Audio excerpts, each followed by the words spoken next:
8 tahun lalu, dia menyadari bahwa dirinya memiliki kemampuan istimewa. Saat itu, dia baru berusia 10 tahun dan sedang asyik bermain dengan kekuatannya, membuat barang-barang melayang di dalam rumah ketika ibunya tiba-tiba masuk. Alih-alih memujinya, sang ibu justru membentaknya dan menyuruhnya berhenti melakukan hal tersebut. Ibunya kemudian berbicara dengan tenang, bertanya apakah dia masih ingin hidup bersama. Ibunya lebih lama lagi, dan Tran menjawab ya. Karena dia masih ingin terus bersama ibunya, sang ibu memintanya berjanji untuk tidak pernah menggunakan kekuatan itu lagi sejak saat itu. Ibunya mendesaknya untuk tidak memamerkan kekuatan di depan orang lain, dan Tran bertanya mengapa ia dilarang. Ibunya balik bertanya apakah dia ingat kisah tentang bangsawan dan ksatria, dan dia menjawab ingat. Pada dasarnya, mereka menyebut orang-orang yang memiliki kekuatan khusus seperti dirinya sebagai penyihir, baik itu seorang bangsawan maupun ksatria. Namun, bangsawan dan ksatria itu berbeda karena bangsawan adalah keturunan dari makhluk suci, yaitu kaum Freyan yang turun untuk menyelamatkan manusia purba. Di sisi lain, ksatria adalah keturunan dari para bangsawan yang darahnya telah bercampur dengan manusia. Itulah sebabnya terdapat perbedaan antara bangsawan dan ksatria, bahkan di antara sesama penyihir. Ibunya kemudian menjelaskan bahwa alasan dia tidak boleh menggunakan kekuatannya adalah karena dia mewarisi kekuatan ayahnya yang merupakan seorang ksatria. Ia menyebutkan bahwa ada banyak bangsawan jahat di luar kota yang memperlakukan ksatria sebagai budak mereka. Ia mendesaknya untuk selalu merahasiakan fakta bahwa dia adalah seorang penyihir. 8 tahun kemudian, Tran masih memastikan ia tidak melanggar janji itu, dan ia terus memegang teguh karena tidak ada keinginan untuk mengungkapkan dirinya sebagai penyihir. Faktanya, ia sama sekali tidak berniat untuk turun gunung menuju desa. Di desa, dua anak kecil sedang bermain, berakting menjadi penyihir dan monster sampai kakek populer di desa itu, Robus, datang menghampiri. Anak laki-laki kecil itu bertanya apa yang harus dia lakukan untuk menjadi penyihir, dan kakek itu memberitahu mereka bahwa mereka tidak bisa menjadi penyihir hanya karena menginginkannya. Robus menjelaskan bahwa penyihir adalah puncak dari umat manusia, sosok yang memerintah manusia dari alam tertinggi. Mereka pada dasarnya adalah bangsawan dan ksatria yang mewarisi kemampuan untuk menggunakan kekuatan misterius dari leluhur mereka, yang artinya kedua anak itu sayangnya tidak bisa menjadi penyihir. Salah satu penduduk desa yang berdiri di belakang. Robus terkejut karena dia bisa begitu belak-belakan kepada anak-anak itu. Saat itu juga, dia memberitahu si pria tua bahwa dia mendengar ada monster yang baru saja muncul. Robus membenarkannya, mengatakan bahwa salah satu penduduk desa, Rob, berpapasan dengan monster itu malam sebelumnya. Konon, monster itu diselimuti bayangan hitam pekat dan wujudnya seperti macan tutul besar seukuran rumah. Namun, Robus meminta mereka jangan khawatir, karena kepala desa sudah pergi ke kota untuk meminta bantuan penyihir, dan ia pasti akan membawa seorang penyihir kembali agar monster itu bisa ditaklukkan. Mereka merasa lega mendengarnya, dan salah satu penduduk memberitahu anak-anak itu bahwa untuk sementara waktu mereka dilarang pergi ke hutan demi keselamatan. Rupanya, bagi orang biasa, membunuh monster adalah hal yang nyaris mustahil. Itulah sebabnya seorang penyihir sangat dibutuhkan. Salah satu penduduk bertanya kepada Robus apakah semua warga sudah tahu soal ini, dan dia menjawab ya. Pria itu kemudian bertanya apakah penggembala di bukit, Tran, sudah mengetahuinya. Sementara itu, Tran sedang bersantai di bukit sambil menjadikan domba-dombanya sebagai bantal. Tran menatap langit cerah dan mengeluh betapa membosankannya segalanya karena pemandangannya selalu itu saja. Tran menghela napas panjang karena kecewa, mengatakan bahwa dia bisa saja lupa cara berbicara jika terus seperti ini. Tepat saat itu, Robus muncul di tempat kejadian, memaki-makinya karena tidur saat matahari bahkan belum terbenam. Tran mengabaikan pria tua itu seolah dia tidak ada di sana, menyuruhnya menyingkir karena dia menghalangi sinar matahari. Robus tidak percaya betapa tidak sopannya pemuda itu, dan dia bertanya apakah dia masih menyimpan dendam atas kejadian di masa lalu. Rupanya, ini adalah insiden di mana Robus ingin diam-diam menjadikan domba-domba itu sebagai properti bersama setelah ibu Tran meninggal. Tanpa menahan diri, Tran menegaskan bahwa dia jelas masih menyimpan dendam atas hal itu. Tran menyebutkan bahwa dia tidak bermurah hati sampai harus membagi warisan ibunya. Selain itu, dia memberitahu pria tua itu bahwa mereka tidak cukup dekat untuk menanyakan keadaannya, dan dia menyarankan agar pria tua itu mengatakan apa yang ingin dikatakan lalu pergi dari sana. Jawaban dingin Tran membuat pria tua itu naik pitam, namun ekspresi Tran membuatnya waspada. Pria tua itu akhirnya mengungkapkan tujuan kedatangannya, memberitahu Tran tentang monster yang baru saja muncul. Pria tua itu menggambarkan seberapa besar dan berbahaya monster tersebut, tetapi Tran tidak terlalu tergerak olehnya. Robus terkejut karena dia tidak kaget meskipun dia adalah target yang paling mungkin di desa itu. Robus mengakui bahwa Tran sangat berani dan dia bahkan tidak tahu mengapa dia sebegitu beraninya. Namun ia memberitahu bahwa kepala desa sudah pergi ke kota untuk meminta bantuan penyihir. Dia mendesak Tran untuk berhati-hati karena dia hanya mengkhawatirkannya. Namun, Tran berdebat dengan pria tua itu, mengatakan dia tidak khawatir padanya karena dia sebenarnya khawatir pada domba-dombanya, bukan padanya. Robus ingin marah saat mendengar ini, tapi Tran hanya menyuruhnya pergi karena dia sudah selesai bicara. Dia bahkan menghinanya, mengatakan napasnya bau sekali, membuat pria tua itu pergi dengan lesu. Bicara soal monster, mereka adalah binatang buas yang menggunakan kekuatan misterius dan sihir. Sama seperti penyihir bagi manusia, binatang buas adalah wujud monster. Tran bersemangat karena dia akhirnya akan melihat penyihir secara langsung, tetapi pada saat yang sama, dia tidak yakin penyihir itu akan istimewa karena desa terpencil lah yang meminta bantuan mereka. Meskipun demikian, dia tetap tertarik untuk melihatnya karena dia ingin tahu seberapa kuat mereka. Beberapa saat kemudian, Tran mencium bau darah dan dia mulai menelusuri bau tersebut. Tak lama setelah itu, dia menemukan sisa-sisa jasad pria tua yang baru saja datang untuk memperingatkannya. Pria itu telah terkoyak seperti kertas dan Tran terkejut karena pria tua itu baru saja datang untuk memperingatkannya, tetapi dia justru orang yang mati duluan. Tran mempertahankan wajahnya yang dingin dan tanpa ekspresi saat mengamati tubuh itu. Dia menyimpulkan bahwa bukan binatang liar biasa yang membunuh pria tua itu, yang artinya monster itulah pelakunya. Dia belum selesai membuat kesimpulan saat pelakunya muncul dari hutan, dan monster itu persis seperti yang dideskripsikan. Ada aura gelap di sekelilingnya dan terlihat sangat besar dengan wajah yang garang dan menakutkan. Saat berbicara soal monster, mereka dianggap sangat kuat sehingga manusia normal bahkan tidak bisa menanganinya. Anak Ro mendengar ini dan percaya bahwa desa mereka tamat. Namun ayahnya meyakinkan bahwa penyihir akan menaklukkan monster itu. Dia memberitahu anak kecil itu bahwa penyihir tidak akan kalah melawan monster karena mereka bisa mengurus monster hanya dengan satu kata. Sekarang Tran berhadapan dengan monster itu, tidak ada sedikit pun rasa takut dalam dirinya saat dia dengan tenang menyuruh monster itu mati. Gelombang besar menghantam monster itu, membuatnya terhempas ke belakang. Namun monster itu tetap kuat seperti sedia kala. Tran terdiam karena serangan pertamanya tidak berhasil, dan saat dia sibuk memutar otak untuk mencari cara lain, monster itu menerjang ke arahnya. Tran menggunakan kata perintah lain, menyuruh monster itu berhenti, tetapi monster itu nyaris meleset dari posisinya. Tran terkejut karena dua kata perintah yang dia gunakan tidak efektif melawan monster itu, dan sebelum dia menyadarinya, monster itu dengan marah berbalik untuk menyerangnya. Tran melompat ke belakang untuk menghindari serangan monster, dan dia memutuskan untuk serius. Tran beralih ke cara penggembala, dan dia mengeluarkan ketapelnya. Dia menempatkan batu di ketapel dan menggunakan sihir untuk mengeraskannya sebelum meluncurkannya ke arah monster. Saat proyektil melesat menuju monster, dia menggunakan kata perintah lain untuk membuatnya lebih cepat. Saat proyektil semakin dekat dengan monster, Tran memerintahkannya untuk menembus tubuhnya, dan ini menghasilkan kekuatan besar dengan gelombang kejut di belakangnya yang merambat melalui tubuh monster. Tapi ini tidak cukup untuk membunuh monster itu. Monster itu menerjang ke arah Tran, tetapi tidak disangka-sangka, Tran belum selesai karena proyektil itu sudah meluncur kembali seperti bumerang, mengincar kepalanya. Dengan kekuatan yang dahsyat dan luar biasa, batu itu membelah kepala monster dari belakang bahkan sebelum sempat mencapai Tran. Dengan kekuatan luar biasa yang menyertai proyektil tersebut, monster itu jatuh ke tanah dan mati, sementara Tran tetap bersikap sangat tenang selama kejadian itu. Dia memutuskan untuk membuang tubuh monster itu ke lembah sambil memikirkan bagaimana penduduk desa hanya suka membuatnya stres. Keesokan paginya, Tran menerima kunjungan tak terduga dari sekumpulan penduduk desa yang marah. Mereka menggedor pintunya tanpa sopan santun, menuntut agar dia keluar. Rupanya, mereka ada di sana untuk menuduhnya membunuh Robus, dan pria yang memimpin gerombolan itu mencengkeram kerah baju Tran, mengatakan bahwa dia tidak tahu malu. Dia mengklaim bahwa Tran melukai Robus sebelum membuangnya untuk dimakan monster. Tran dengan tenang menjawab bahwa dia bisa mengerti mengapa mereka ingin menjebaknya karena pria tertua di desa itu mati sendirian alih-alih para pemuda yang terlalu takut untuk melawan monster. Tran mengatakan mereka memilih untuk menjebaknya karena itu cara termudah bagi mereka untuk mengalihkan kesalahan dari diri sendiri kepadanya. Hal ini benar-benar membuat pria itu marah dan dia melayangkan tinju ke wajah Tran, tetapi dengan mudah ia hindari. Tran kemudian melancarkan serangan balik menandu pria itu, menyebabkan hidungnya berdarah hebat. Jauh di lubuk hatinya, Tran senang karena dia memiliki sihir karena itu membuat segalanya menjadi sangat mudah. Ini karena jika dia menginginkan sesuatu, hal itu terjadi dengan mengorbankan mana. Salah satu penyerang berlari ke arah Tran, berniat memukulnya dengan tongkat, tetapi Tran berbisik pelan, menyuruhnya jatuh. Keinginannya terkabul, dan pria itu tiba-tiba tersandung sebelum mencapai Tran. Tran terus mempermainkan sisanya karena dia bahkan tidak perlu melakukan sesuatu yang terlalu serius untuk menjatuhkan mereka. Semua yang dia rencanakan adalah menghadapi mereka dengan cukup baik agar mereka tidak sampai mati. Tran segera merebut tongkat dari salah satu pria dan memukul wajahnya dengan tongkat itu sambil tetap menggunakan pria tersebut sebagai perisai agar tidak terkena serangan yang lain. Pada akhirnya, Tran dengan mudah menghabisi mereka semua sambil tetap menyembunyikan fakta bahwa dia adalah seorang penyihir. Setelah mengalahkan mereka semua, Tran memarahi mereka, mengatakan bahwa mereka seharusnya menggunakan kekuatan yang sama untuk mengorganisir pemakaman Robus. Setelah menghajar para pria, Tran bertanya kepada para wanita yang bersama mereka apakah mereka juga di sana untuk melawannya. Tapi para wanita itu mengangkat tangan, memberitahu Tran bahwa mereka tidak ingin bermasalah dengannya, sambil mengatakan bahwa mereka hanya di sana untuk menyapanya. Tran tidak terlalu peduli karena mereka tidak punya nyali untuk melawannya seperti para pria, dan dia menyuruh para wanita itu menyeret para pria kembali turun gunung. Ketika Tran kembali masuk rumahnya, dia tahu bahwa kejadian itu tidak akan berakhir di sana karena mereka masih akan menggunakan ini untuk memerasnya saat dia pergi ke desa untuk berdagang. Meskipun demikian, dia tidak terlalu peduli karena dia bisa saja menghajar mereka sampai dia mendapatkan kesepakatan yang adil. Tran percaya bahwa tidak akan ada lagi pembuat onar yang datang mengganggunya karena dia sudah memberi mereka pelajaran yang setimpal. Dia belum selesai mengatakan ini saat mendengar ketukan di pintu dan dia dengan marah membuka pintu sambil bertanya siapa itu. Yang mengejutkan, pria yang berdiri di depan pintu itu tidak terlihat seperti penduduk desa manapun. Tran bertanya siapa dia dan pria itu menjawab bahwa dia hanya ingin meminta bantuan terkait perjalanannya, tetapi sepertinya dia menemui Tran di saat yang tidak tepat.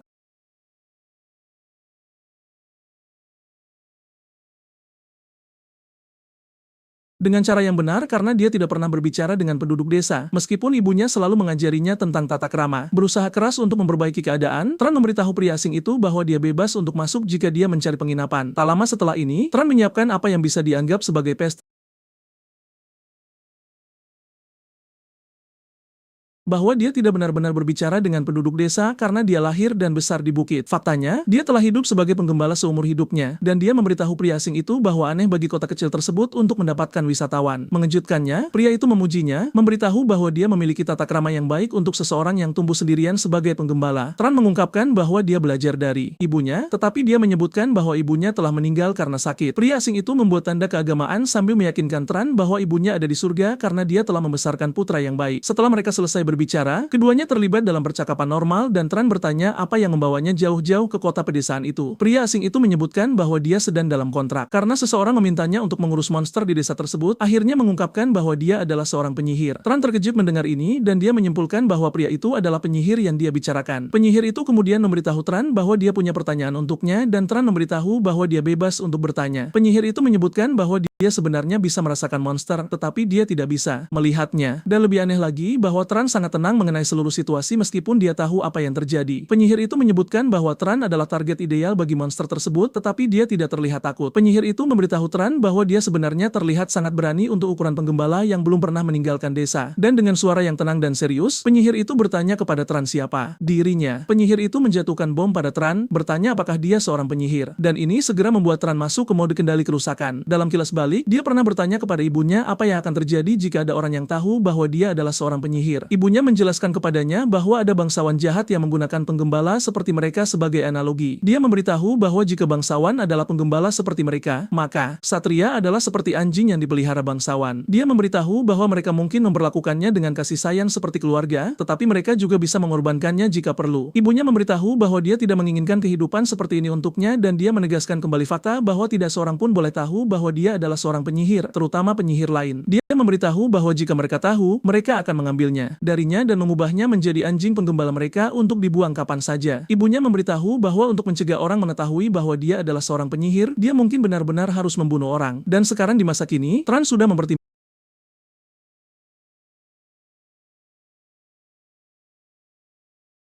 Tran bisa bergerak untuk membunuhnya. Penyihir itu meredakan ketegangan, memberitahu Tran bahwa itu semua hanyalah lelucon, tetapi ekspresi dinginnya telah merusaknya. Tran kemudian menjadi tenang karena dia juga terkejut, dan dia meminta maaf untuk ini, mengatakan dia tidak benar-benar memiliki selera humor yang baik. Namun, penyihir itu mengatakan dia seharusnya menjadi orang yang meminta maaf karena membuatnya bingung. Tran tersenyum, memberitahu penyihir itu bahwa ini adalah pertama kalinya dia mendengar lelucon penyihir, jadi itu pada dasarnya membuatnya lengah. Penyihir itu kemudian mengingatkan Tran bahwa mereka belum memperkenalkan diri, dan dia mengungkapkan bahwa dia adalah Chaeyorn, seorang pengembara. Keduanya berjabat tangan, dan Tran mengungkapkan identitasnya juga. Tran mengungkapkan bahwa dia akan berusia 18 tahun itu, dan Korn menyebutkan bahwa dia akan berusia 75 tahun. Tran terkejut dengan ini karena Korn tidak terlihat seusianya dan Korn mengungkapkan bahwa penyihir menua lebih lambat daripada orang biasa. Dia menambahkan bahwa mereka bahkan hidup lebih lama, dan Tran bertanya bagaimana dia akhirnya menjadi pengembara. Korn menyebutkan bahwa setelah melayani keluarga Arabian selama 60 tahun, dia hanya pergi dan dia memutuskan untuk berkeliaran tanpa menetap di satu tempat.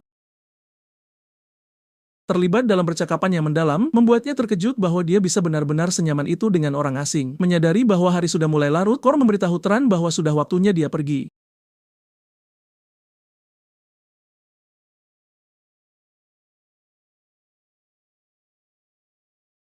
Sambil berharap keberuntungan pada Korn dalam perburuannya. Korn memberitahu Tran untuk tidak bertindak seolah-olah itu adalah perpisahan karena dia mungkin akan mampir beberapa kali lagi untuk menumpang makan dalam perjalanan. Keesokan paginya, Tran pergi ke lapangan untuk mengumpulkan dombanya dan dia terlihat lebih bersemangat dari sebelumnya. Dapat dimengerti karena ini pertama kalinya dia bertemu penyihir dan bahkan melakukan percakapan menyenangkan yang terasa sangat nyaman. Tran mengakui bahwa Korn memiliki humor lebih dari orang dewasa manapun yang pernah dia temui dalam hidupnya. Malam sebelumnya, Korn kembali dengan buruan yang telah dia buru, dan Tran hanya menyimpulkan bahwa dia adalah orang yang baik. Bagi Tran, dia selalu berpikir ksatria adalah anjing pemburu tanpa emosi yang digunakan oleh bangsawan sombong. Tran bingung bagaimana dia bisa memberitahu Korn bahwa tidak ada lagi monster di bukit. Malam itu, Korn terlihat menyelidiki hutan, dan dia melihat ada jejak pertempuran, tetapi dia tidak bisa merasakan kehadiran monster. Dia melihat batu yang tersangkut dengan mudah di pohon bersama pohon-pohon yang telah ditebang, membuatnya bertanya-tanya apakah monster itu sudah dikalahkan. Pada saat yang sama, dia penasaran tentang siapa yang mungkin telah memburunya. Bertanya-tanya apakah kepala desa meninggalkannya kepada penyihir lain selain dia. Meskipun demikian, dia percaya bahwa itu melegakan karena jika seseorang membunuh monster itu, area tersebut sudah menjadi aman, yang merupakan hal terpenting. Tiba-tiba, dia mencium bau sesuatu yang aneh, dan ketika dia berbalik, dia melihat monster macan tutul yang dikalahkan Tran berjalan ke arahnya. Namun, keadaan menjadi rumit, karena monster itu telah berubah menjadi urai, dan Korn panik karena dia tidak berharap seseorang melakukan hal seperti ini. Saat dia masih mencoba memahami apa yang terjadi, monster itu menyerangnya, memaksanya melompat ke belakang. Rupanya, monster berubah menjadi urai jika seseorang mengalahkannya dan tidak menyerap atau menyebarkan mana dari mayatnya. Ini adalah pengetahuan umum di antara penyihir, dan dia percaya bahwa semua orang harus tahu ini. Monster itu menyerangnya lagi, tetapi Korn melompat ke udara untuk menghindari serangan itu, dan dia bisa memastikan bahwa orang yang menjatuhkan monster itu adalah seorang penyihir, tetapi dia tidak mengerti mengapa mereka membiarkannya menjadi urai. Dia bertanya-tanya apakah orang itu seorang pemula, tetapi pada saat yang sama, dia tidak ingin percaya ini karena tidak mungkin. Seorang pemula bisa menjatuhkan monster sekuat monster macan tutul yang sedang dia tatap, karena dia tidak bisa sepenuhnya memahami mengapa monster itu dibiarkan menjadi urai. Korn hanya menyimpulkan bahwa dia harus menghancurkannya. Korn menyulap panas sihir dan menembakkannya ke monster itu, tetapi yang mengejutkannya, serangan sihir itu dibatalkan. Korn terkejut dengan ini karena ini hanya berarti mana monster itu lebih kuat darinya. Sebelum dia menyadarinya, monster itu lenyap tepat di depannya, membuatnya panik karena dia bahkan tidak tahu apalagi yang direncanakan monster itu untuknya. Tiba-tiba, monster itu muncul di belakang, meluncurkan tebasan kuat ke arahnya. Korn nyaris menghindari serangan itu, tetapi terkena tebasan. Dan pada titik inilah dia menyadari bahwa dia sedang berurusan dengan monster yang tidak bisa dihadapi oleh seorang ksatria biasa. Dengan pengamatannya, dia menyimpulkan bahwa seseorang harus menjadi bangsawan tingkat rendah untuk memiliki peluang. Keringat mengalir di wajahnya karena ketakutan karena bertemu dengan monster seperti itu di desa terpencil adalah hal terakhir yang dia harapkan. Melihat betapa berbahayanya situasi ini, Korn menyimpulkan bahwa dia tamat. Tapi dia tidak punya niat untuk mati sendirian karena dia berencana untuk membawa monster itu bersamanya. Dia mulai memusatkan semua mananya ke tangannya, berencana untuk menusuk monster itu secara langsung saat ia menerjang ke arahnya. Tepat saat itu, monster itu melakukan seperti yang diprediksi, dan Korn melompat ke arahnya, juga siap untuk mengorbankan dirinya untuk menjatuhkannya. Tepat sebelum monster itu mencapainya, ledakan sihir yang kuat muncul di kejauhan dan memotong monster itu, akhirnya mengalahkannya dalam satu tembakan. Ekspresi Kieran menunjukkan betapa leganya dia, dan tepat saat itu, dia mendengar suara yang akrab di belakangnya bertanya apakah dia baik-baik saja. Korn berbalik kaget, mengungkapkan ketidakpercayaannya bahwa Tran adalah seorang penyihir selama ini. Tran membenarkan ini dan Korn bertanya kepadanya mengapa dia tidak memberitahu. Tran tetap diam saat dia mendengar ini dan Korn mengulangi pertanyaannya, bertanya kepada Tran mengapa dia membantunya karena dia bisa saja pergi begitu saja. Tran memutuskan untuk memberitahu alasannya, dan untuk mengetahui ini dia kembali ke malam sebelumnya ketika Korn kembali dengan binatang liar yang telah dia buru. Tran bertanya mengapa dia bermain sebagai pahlawan padahal dia bisa mendapatkan banyak uang dengan keahliannya. Korn kemudian mengungkapkan bahwa penduduk desa itu menyedihkan karena mereka tinggal di perbatasan tanpa perlindungan dasar. Tran mengingatkannya bahwa ini bukan salahnya, tetapi Kieran memberitahu bahwa dia adalah penyihir yang mewarisi kekuatan dewa. Jadi dia percaya bahwa sudah sepatutnya dia melindungi orang awam. Korn mengakui bahwa tidak setiap penyihir berpikir seperti dia karena setiap orang memiliki pemikiran sendiri dan cara hidup mereka sendiri. Sekarang di masa kini, Tran memberitahu Korn bahwa setiap orang memiliki cara hidup mereka sendiri seperti yang dia katakan malam itu. Tiba-tiba, monster itu menyerang mereka lagi, tetapi mereka berhasil menyingkir tepat pada waktunya. Korn kemudian memberitahu Tran bahwa mereka tidak bisa menangani monster itu karena itu adalah monster yang tidak bisa dilawan kecuali mereka setidaknya seorang bangsawan. Tran memberitahu Korn untuk pergi dan memberitahu kepala desa segera sehingga mereka dapat mengungsi sementara dia mencoba menahan monster itu. Jauh di lubuk hatinya, Korn khawatir bahwa dia tidak memiliki peluang melawan monster itu, tetapi dia masih tidak punya pilihan selain melakukan bagiannya. Tepat saat itu, Tran memberitahu bahwa dia tidak perlu khawatir karena jika serangan terakhirnya mendarat, maka dia tidak perlu khawatir tentang apapun. Korn terkejut mendengar ini karena Tran adalah secara tidak langsung mengatakan serangan terakhir yang dia gunakan bahkan bukan kekuatan penuhnya. Ini membuat Korn kaget karena Tran pada dasarnya bermain di level yang sama dengan bangsawan atau bahkan lebih tinggi. Korn menyaksikan saat Tran mulai menyerap mana di udara, bersiap untuk serangan yang menghancurkan. Dan saat itulah Korn menyadari bahwa dia berdiri di depan seorang penyihir yang memiliki kekuatan untuk mengubah dunia. Pada saat yang sama, Tran bersedia mengerahkan segalanya karena dia juga penasaran dengan batasnya. Dengan mana yang meluap di sekelilingnya, dia mampu mengumpulkan cukup batu untuk dijadikan proyektil melawan Urait. Korn kemudian memberitahu bahwa dia tidak akan membiarkannya melawan Urait sendirian karena betapapun luar biasanya bakatnya, Urait itu adalah lawan yang sangat tangguh. Korn percaya bahwa mereka harus bergabung, tetapi dia segera berubah pikiran ketika Tran melepaskan gelombang serangan pertamanya dan dia melihat betapa mematikannya itu. Dia menyadari bahwa dia hanya akan menghalangi dan satu-satunya hal yang bisa dia lakukan pada saat itu adalah membuat bakat Tran berkembang. Serangan Tran meninggalkan kekuatan yang kuat, tetapi ketika debu mengendap, Urait tetap aktif. Tran terkejut dengan ini, dan Korn memberitahu bahwa dia tidak bisa membunuh Urait dengan serangan fisik. Tran bertanya kepada Korn bagaimana dia seharusnya membunuhnya tanpa serangan fisik, dan dia menjawab bahwa satu-satunya cara untuk membunuhnya adalah melalui api atau petir. Tran mengikuti saran Korn dan mencoba membakarnya, tetapi ini tidak berhasil, dan Korn memberitahu bahwa dia melakukan kesalahan. Korn tidak percaya bahwa Tran bahkan tidak tahu akal sehat paling dasar besar dari seorang penyihir. Karena untuk menerapkan kekuatan penyihir ke makhluk hidup lain, menetapkan proses yang tepat adalah persyaratan dasar. Mulai muncul kesadaran pada Korn bahwa Tran mungkin adalah orang yang membunuh monster itu dan membiarkannya menjadi Wraith. Wraith terus menyebabkan kekacauan dalam proses mencoba mendapatkan Tran, tetapi Korn akhirnya memahami satu kebenaran, dan ini adalah fakta bahwa Tran tidak pernah menyerap mana dalam hidupnya. Korn kemudian memberitahu Tran untuk tidak menyalakan api, tetapi dia diharapkan untuk membuatnya lalu menembakkannya. Tran mengikuti saran Korn dan dia mulai menyeduh api di telapak tangannya. Rupanya, adalah normal bagi seorang penyihir untuk membuat api, tetapi mengendalikannya adalah di mana masalah muncul karena itu memerlukan pelatihan khusus. Namun, dia sangat terkejut ketika Tran menyulap bola api dengan sedikit atau tanpa stres. Tran kemudian melepaskan api ke Wraith, meningkatkan intensitas semakin banyak menyentuh Wraith. Wraith berteriak kesakitan, dan Korn memberitahu dia untuk terus meningkatkan mana ke dalam api agar tidak padam karena dia harus membakar segala sesuatu tentang Wraith menjadi terlupakan. Tran mempertahankan intensitas sambil mempertahankan ekspresi tenangnya sampai Wraith akhirnya terbakar menjadi tidak lain dari kerangka hangus, mengejutkan Korn karena mereka baru saja menang melawan lawan yang tangguh. Korn bingung bahwa Wraith yang seharusnya membutuhkan seorang bangsawan dengan mudah dikalahkan oleh seorang penggembala dari pegunungan. Tran kemudian bertanya kepada Korn apakah sudah berakhir dan Korn memberitahu dia untuk menyerap mana terlebih dahulu jika dia tidak ingin melawan Wraith lain segera. Tran bertanya bagaimana dia seharusnya melakukan ini dan Korn menjelaskan bahwa dia harus membayangkan dirinya menguras sesuatu di dalam dirinya. Tran mengakui ini dan dia mengulurkan tangannya untuk melakukan seperti yang diperintahkan. Tepat saat itu mana mulai meninggalkan tubuh monster itu dan sepenuhnya memasuki tubuhnya. Korn memberitahu Tran bahwa dia akan merasakan semacam kesenangan dan Tran mengakui bahwa dia bahkan tidak percaya pada awalnya. Korn dipaksa untuk bertanya apakah ini benar-benar pertama kalinya dia menyerap mana, dan Tran mengatakannya. Ternyata setelah kebangkitan pertama seseorang, mana tumbuh perlahan seiring bertambahnya usia, dan cara terbaik untuk tumbuh adalah membunuh monster atau penyihir untuk menyerap mana mereka. Namun, lebih mengejutkan bahwa ini adalah penyerapan mana pertama Tran, dan dia sudah mampu menangani sihir di level seperti itu. Ini memberitahu Chaeyorn bahwa potensi bawaan Tran ada di level yang berbeda. Tiba-tiba, Chaeyorn memanggil nama Tran, meminta maaf atas kekasarannya sambil bertanya kepadanya dari rumah mana dia berasal. Tran hanya memberitahu Korn untuk melepaskan lengan kirinya yang terluka terlebih dahulu dan Korn terkejut mendengar ini. Mereka kembali ke rumah Tran dan setelah membersihkan lengan dan memasang perban padanya, Korn meminta maaf karena membuat Tran stres. Namun, Tran mengingatkan pria itu bahwa dia sudah memberitahunya berkali-kali bahwa dia bukan dari rumah terpandang karena dia hanya seorang penggembala yang bahkan tidak tahu siapa ayahnya. Korn kemudian bertanya mengapa seseorang sekuat dia menjadi penggembala. Korn meyakinkan Tran bahwa dia tidak punya niat meremehkannya, tetapi dia memberitahu bahwa itu tidak cocok sama sekali baginya. Tran mengungkapkan bahwa itu adalah permintaan ibunya, menjelaskan kepada Kieran bahwa ibunya mengatakan bangsawan hanya menggunakan penyihir dan membuang mereka. Setelah mendengar ini, Kieran memberitahu Tran bahwa ibunya bijaksana. Tran terkejut karena dia mengharapkan Korn menyebut ibunya orang yang terlalu protektif, tetapi Korn memberitahu bahwa ibunya bijaksana. Dia menjelaskan bahwa penyihir memiliki kekuatan besar dan ini pasti membawa konflik. Dia menjelaskan bahwa beberapa tahun yang lalu ada perang besar antara rumah bangsawan besar dan itu adalah perang antara House of Arabian yang dia layani dan rumah besar Zahar. Dia mengungkapkan bahwa begitu banyak kehilangan nyawa dalam perang ini karena dari sekitar 3.000 ksatria Arabian, lebih dari 900 tewas. Sayangnya, semua orang yang dekat dengan Korn termasuk di antara korban. Korn menyebutkan mereka yang tewas dalam perang dan ini termasuk istri dan putranya yang tercinta. Korn mengungkapkan bahwa dia adalah satu-satunya yang tersisa. Itulah sebabnya ibunya benar sampai batas tertentu, karena kehidupan seorang ksatria bisa hilang lebih mudah dan lebih tidak berarti daripada orang awam. Namun, dia memberitahu bahwa ibunya salah tentang satu hal dan ini adalah bakatnya. Tran bingung dengan ini dan Korn menjelaskan bahwa dia adalah ksatria dengan keterampilan rata-rata, tetapi Tran mampu menjatuhkan monster yang dia tidak bisa. Korn memberitahu Tran bahwa potensinya duduk sejajar dengan bangsawan, bukan sekadar ksatria. Faktanya, dia memberitahu bahwa bakatnya berada di tingkat atas. Tran kemudian memberitahu Chaeyorn bahwa ibunya memberitahunya bahwa ayahnya adalah seorang ksatria, tetapi pada titik ini, dia sudah berpikir itu bohong. Namun, Korn menjelaskan kepadanya bahwa ada anak-anak yang lebih buruk dari seorang ksatria yang lahir dari bangsawan, sementara ada juga anak-anak luar biasa di tingkat bangsawan yang lahir di antara ksatria. Korn kemudian memberitahu Tran bahwa akan lebih baik jika dia meninggalkan bukit. Dan ketika Tran bertanya mengapa, dia menjawab bahwa manusia membutuhkan lebih banyak bangsawan dan ksatria. Rupanya, manusia belum menjadi predator puncak karena ras lain yang didorong keluar oleh para dewa masih mengawasi kesempatan untuk bangkit kembali. Di tengah potensi kehancuran ini, para bangsawan hanya terus mengobarkan perang satu sama lain. Kieran memberitahu Tran bahwa inilah alasan mengapa mereka masih membutuhkan bangsawan yang kuat dan baik hati seperti dia. Korn berjalan ke pintu dan bertanya kepada Tran apakah dia puas hidup sebagai penggembala. Tran meluangkan waktu untuk memikirkannya dan dia bertanya kepada Korn apa yang bisa dia peroleh dengan turun gunung dan Korn menjawab bahwa itu semua tergantung pada apa yang dia inginkan. Korn menyebutkan bahwa segalanya mulai dari ketenaran hingga keluarga sulit diperoleh, tetapi itu terserah imajinasinya.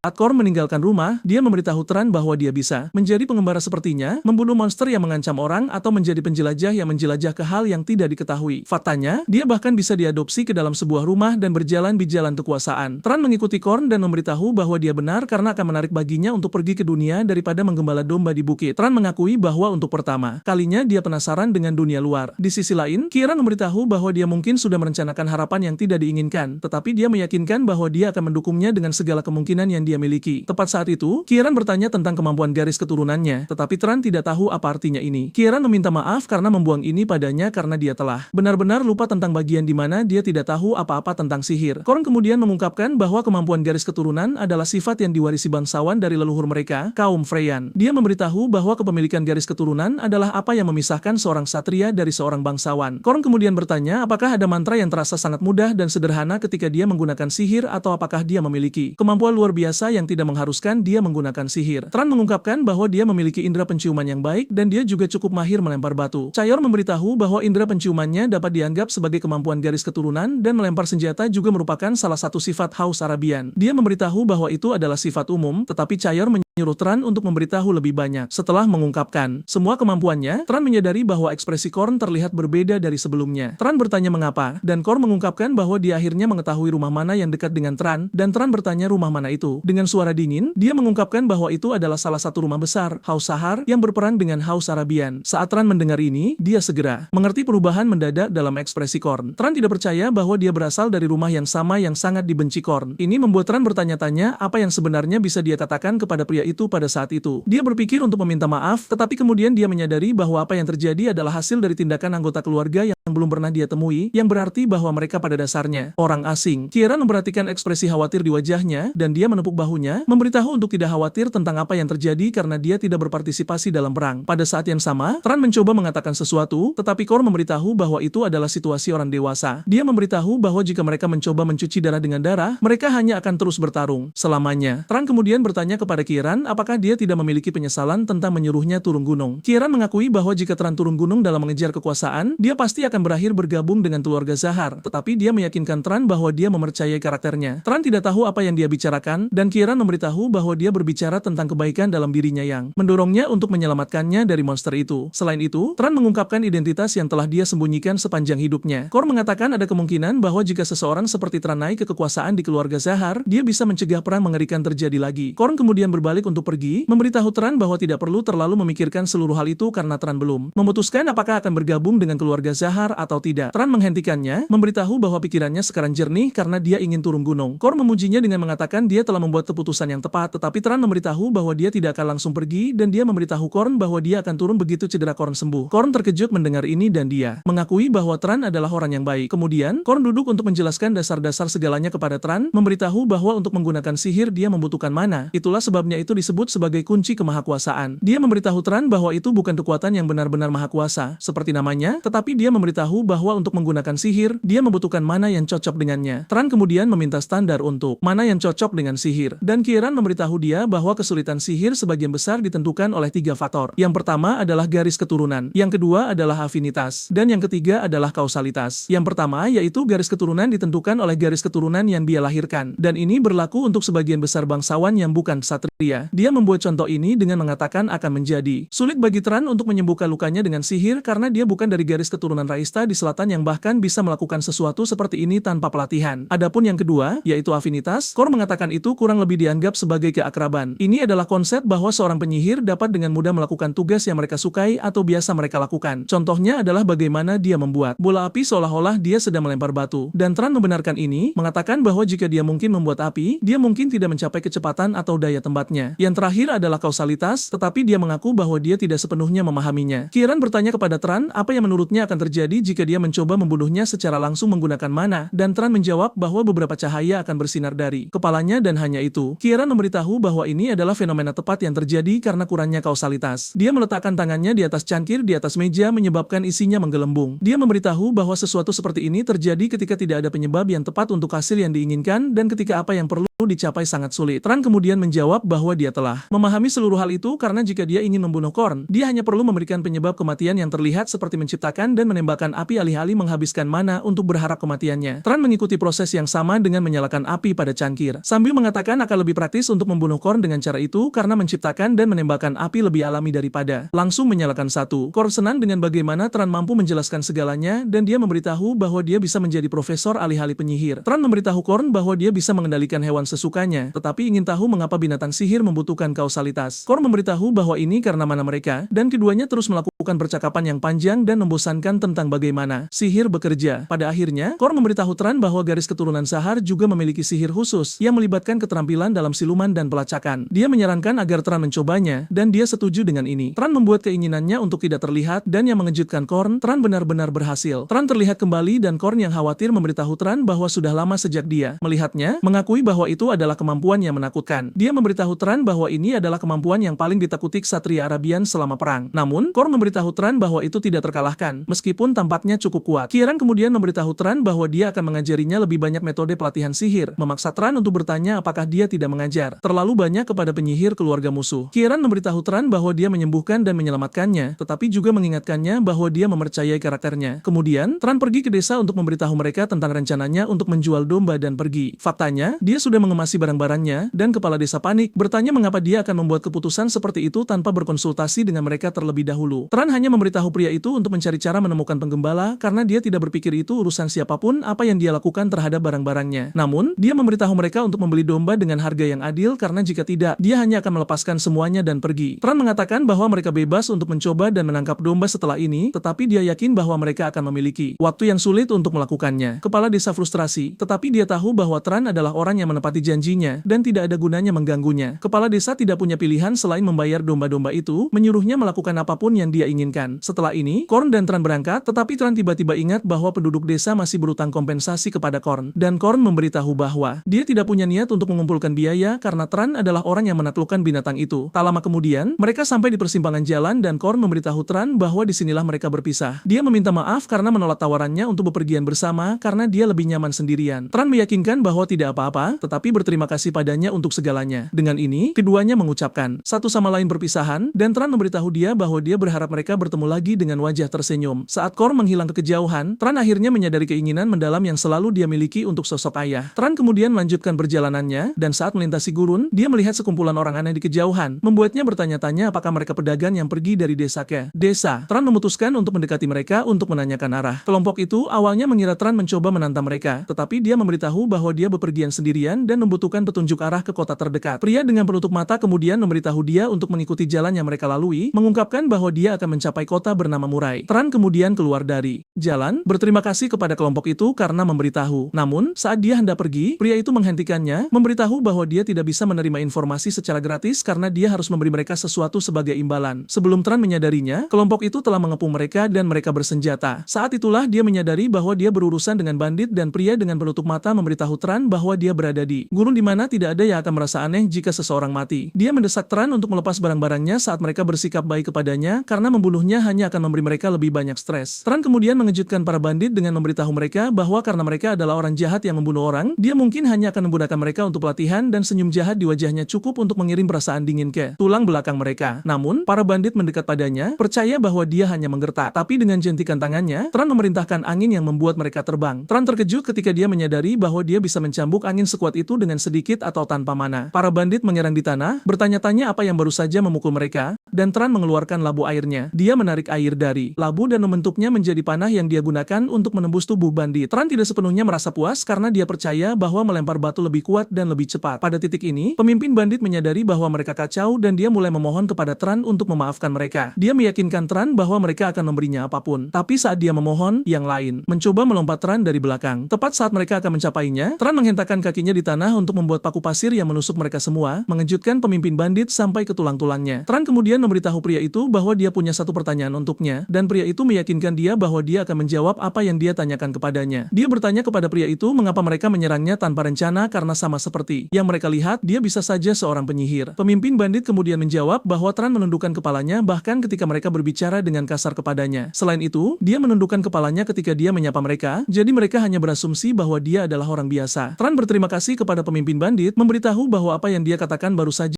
mengajarinya sesuatu yang penting. Pemimpin bandit masih bertanya apakah Tran akan mengampuni nyawanya saat dia melihat ke atas untuk melihat kematian datang untuknya. Sebelum Tran dan Korn meninggalkan gunung, Korn telah memberitahu Tran untuk tidak pernah menunjukkan belas kasihan kepada sampah seperti bandit karena mereka tidak pernah ragu untuk menyakiti orang lain. Tran mengerti bahwa dia tidak bisa mengampuni bandit karena nyawa yang dia selamatkan karena kasihan bisa berakhir merugikan 10 orang baik. Tran kemudian bersiap untuk pergi dan dia mengambil jalan yang sama dengan yang dilalui para bandit. Namun, saat dia melanjutkan lebih jauh, Tran tidak sampai pada kesadaran bahwa dia baru saja membunuh orang. Meskipun dia merasakan tingkat rasa bersalah, dia tahu dia tidak bisa mengampuni para bandit karena Korn secara eksplisit memperingatkannya untuk tidak melakukannya. Setelah berjalan melalui gurun dan memikirkan berulang kali tentang ajaran Korn, Tran akhirnya menemukan dirinya di dunia baru. Dia mampu melihat dari atas untuk melihat kota kecil Marai. Dan saat dia memasuki kota, dia terpesona oleh kerumunan karena ini pertama kalinya dia melihat begitu banyak orang di satu tempat. Tran tertegun karena bahkan arsitekturnya benar-benar berbeda dari yang ada di desa. Bagi Tran, dia akhirnya mendapatkan perasaan bahwa dia telah datang ke kota. Tran kemudian berjalan ke arah seorang pria yang menjual buah dan dia menyapa pria itu. Pria itu berasumsi bahwa Tran ingin membeli sesuatu, tetapi Tran memberitahu dia bahwa dia bukan pelanggan. Dia ingat kata-kata Korn, memberitahunya bahwa dia harus mencari penginapan setiap kali dia sampai di kota. Tran meminta pria itu untuk menunjukkan jalan ke penginapan, tetapi penjual buah hanya menolaknya, menyuruhnya pergi karena dia tidak membeli buah. Tran bertanya-tanya mengapa pria itu bertindak kasar karena dia tidak tahu apakah itu aturan bahwa dia harus membeli buah sebelum mengajukan pertanyaan. Tran kemudian menunjuk ke sebuah apel dan dia menanyakan harganya. Penjual mengungkapkan bahwa itu terlalu mahal dan Tran mengeluarkan 2 koin yang segera memberitahu penjual bahwa Tran adalah orang luar. Meskipun demikian, dia memberitahu bahwa tidak apa-apa juga untuk membayar dengan koin lain. Saat dia hendak membayarnya, Tran bertanya di mana dia bisa menemukan penginapan dan pria itu menyuruhnya untuk berjalan lurus di jalan di belakang toko jubah sebelum belok kiri. Dia mengatakan itu adalah bangunan dengan atap biru dan itu adalah penginapan terbesar di kota. Mengikuti deskripsi pria itu, Tran tiba di penginapan dan dia disambut oleh staf penginapan, Lena. Tran bertanya berapa harganya untuk 1 malam dan wanita itu menjawab bahwa itu 16 dupit. Tran setuju untuk membayar tetapi memberitahu wanita itu bahwa ada sesuatu lagi yang dia ingin tahu. Dia bertanya apakah ada monster di dekat sini dengan hadiah di atasnya. Lena awalnya bingung dengan pertanyaan itu tetapi Tran menanyakan ini karena dia harus membunuh monster dan menyerap mana mereka. Selain itu, berburu monster juga akan memberinya uang yang baik menurut Korn. Tran memperhatikan Lena tidak menjawab dan dia bertanya mengapa. Dia menjawab bahwa tidak ada yang namanya gratis di dunia ini. Dan setelah membuatnya bahagia, dia memberitahu dia untuk menuju ke balai kota. Tetapi Tran tidak tahu apa itu balai kota. Lena menjelaskan bahwa disinilah mereka menangani berbagai urusan publik dan para pejabat yang bekerja di sana dipekerjakan oleh penguasa kota. Namun, dia memberitahu bahwa kemungkinan tutup karena sudah larut. Namun, dia memberitahu dia untuk pergi ke kota keesokan harinya karena disinilah dia dapat menemukan hadiah monster. Lena kemudian bertanya apakah dia pemburu monster, tetapi Tran tidak tahu apa artinya ini. Lena menjelaskan bahwa ada pepatah yang mengatakan jika orang biasa berburu monster, mereka menjadi penyihir. Dan dia berasumsi bahwa Tran mencoba menjadi penyihir. Tepat saat itu, seorang pria asing, Madan, yang merupakan pemburu monster, muncul di belakang Tran, memberitahu bahwa apa yang baru saja dikatakan Lena adalah fakta karena dia melihatnya dengan matanya sendiri. Tampaknya Lena dan Madan sudah saling mengenal, dan dia terkejut bahwa dia masih hidup. Madan menyombongkan diri bahwa dia sudah memberitahu dia bahwa dia tidak akan mati sampai dia menjadi penyihir. Tran menjadi penasaran dengan apa yang dikatakan Madan, dan dia bertanya apakah dia bisa mengatakan lebih banyak tentang itu. Madan menjelaskan bahwa karena penyihir menjadi lebih kuat dengan membunuh monster, prinsip yang sama berlaku untuk orang biasa yang membunuh monster, yang berarti bahwa mereka bisa menjadi penyihir. Madan mengungkapkan bahwa dia dan krunya berburu monster untuk menjadi penyihir. Tran, dengan penuh semangat bertanya kepada mereka apakah salah satu dari mereka sudah menjadi penyihir, tetapi Madan mengatakan tidak. Dia menyebutkan bahwa di kota hanya ada penyihir penguasa dan 3 di bawahnya. Karena Tran mengatakan dia berburu monster, Madan memarahinya, memberitahu bahwa perlengkapannya terlalu lusuh dan dia bahkan tidak punya senjata. Namun, Tran memberitahu bahwa dia punya, dan dia mengeluarkan ketapelnya. Madan terkesan dengan seberapa kaosnya umban itu menjadi bukti betapa seringnya Tran menggunakannya. Tran mengakuinya karena senjata itu sangat efektif untuk melontarkan sesuatu seukuran telur dengan cepat. Midan kemudian memberitahu Tran bahwa dia bisa berburu monster rubah atau kelinci dengan umban tersebut. Midan mengungkapkan keinginan timnya untuk menambah 1 penembak lagi dan bertanya apakah Tran tertarik untuk ikut berburu. Seperti yang diduga, Tran menolak tawaran itu dengan rendah hati, namun tetap berterima kasih atas pertimbangannya. Malam harinya, Tran beristirahat di kamarnya, merenungkan betapa kacau hari yang baru saja dilaluinya. Dia bertanya-tanya apa yang akan terjadi di masa depan karena dia tidak pernah menyangka akan benar-benar meninggalkan desa. Saat Tran sedang melatih sihirnya, inderanya menangkap keberadaan seseorang di sekitar. Dia bangkit dari tempat tidurnya dan bertanya dengan tegas siapa yang ada di balik pintu. Ternyata, Chor pernah berpesan agar dia jangan pernah menurunkan kewaspadaan, bahkan saat menginap di penginapan, karena berada di kota bukan berarti aman. Tran bersiap menghadapi serangan saat berjalan menuju pintu untuk membukanya. Betapa terkejutnya dia, sosok yang berdiri di sana adalah Lena.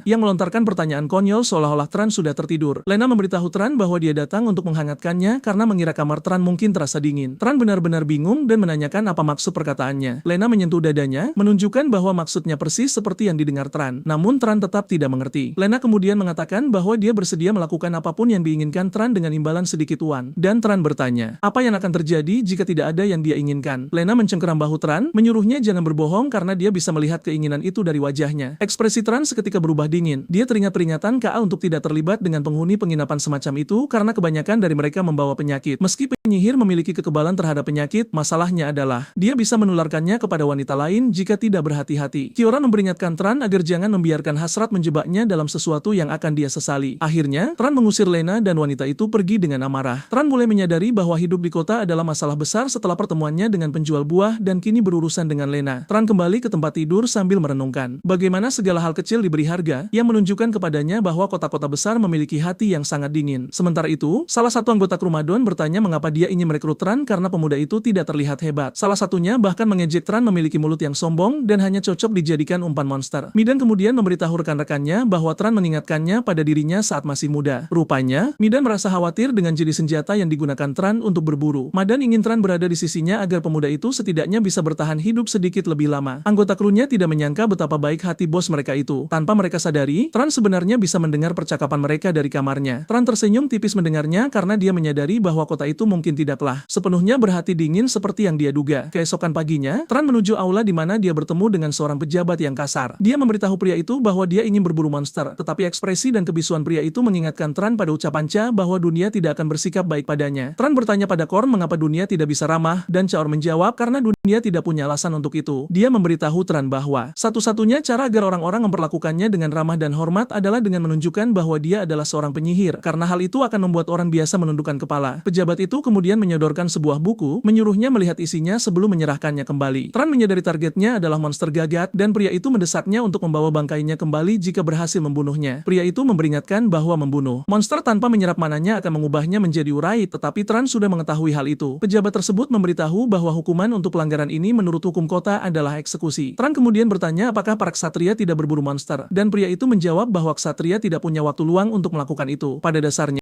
tugas ksatria adalah menjaga ketertiban di dalam kota, sementara berburu monster di luar kota adalah tugas orang-orang seperti Tran. Tran mengabaikan kekasaran pria itu dan pergi berburu, tetapi pejabat itu yakin dia hanya akan mengantar nyawa. Tak lama kemudian, Tran kembali membawa monster gagat dengan lubang besar di dadanya, membuat para pejabat sangat terkejut. Mereka bahkan lebih heran karena Tran mampu membawa kembali bangkai monster tersebut dengan sangat cepat. Mereka bertanya apakah dia beraksi sendirian dan dia menjawab ya. Alih-alih berdebat, Tran langsung meminta uang imbalannya. Salah satu dari mereka bergegas ke konter untuk mengambil uang dan saat menyerahkannya kepada Tran, dia menyarankan agar Tran beristirahat karena pasti kelelahan. Para pejabat itu termangu dalam kebingungan karena Tran membunuh monster itu dengan cara yang sangat bersih sehingga hampir seluruh bagian tubuhnya tetap utuh. Saat itu, pejabat yang melayaninya tadi menyadari bahwa Tran belum pergi. Dia bertanya mengapa Tran masih di sana, dan Tran bertanya apakah masih ada monster lain yang layak diburu. Para pejabat terkejut mendengarnya karena tidak percaya Tran masih memiliki kekuatan untuk berburu lebih banyak monster. 3 hari kemudian, Tran telah mengalahkan 30 monster, dan Lena memberinya hidangan terbaik di menu mereka. Lena menyebutkan bahwa dia yakin Tran telah menghasilkan banyak uang, tetapi Tran memberitahu bahwa uang bukanlah tujuan utamanya. Pada dasarnya, yang dia incar adalah mana monster, dan berkat monster-monster yang telah dia buru sejauh ini, dia menjadi lebih kuat. Terbatas seberapa kuat dia bisa berkembang dengan mana dari monster-monster lemah. Beberapa saat kemudian, Tran menghabiskan makanan di depannya, dan dia bahkan menyangka ada orang lain yang berbagi makanan dengannya, tetapi mereka memberitahunya bahwa dia memakan semuanya sendirian. Tran memuji sang koki, mengatakan bahwa makanannya lezat, dan koki itu menerima pujian tersebut sambil berjanji akan membuatnya lebih baik lagi lain kali. Saat Tran hendak pergi ke kamarnya, dia ditarik dari belakang oleh salah satu anak buah Midan yang menuntut agar Tran memberi mereka uang karena mereka mendengar dia menghasilkan banyak akhir-akhir ini. Tran tidak berdebat, dia langsung menampar wajah pria itu, mengejutkan dia dan teman-temannya. Teman pria itu mencoba membalas dengan melayangkan pukulan ke arah Tran, tetapi dia dengan mudah menghindar dan memukul wajahnya. Pria pertama menyerang Tran dengan sebuah kursi, tetapi Tran dengan mudah menangkis serangan itu sebelum membuat pria itu terpental dengan sentilan di kepalanya. Lena kemudian berteriak pada kelompok itu, memperingatkan agar tidak bertengkar di dalam penginapan. Tak lama kemudian, Midan muncul di depan pintu kamar Tran, menundukkan kepalanya untuk meminta maaf atas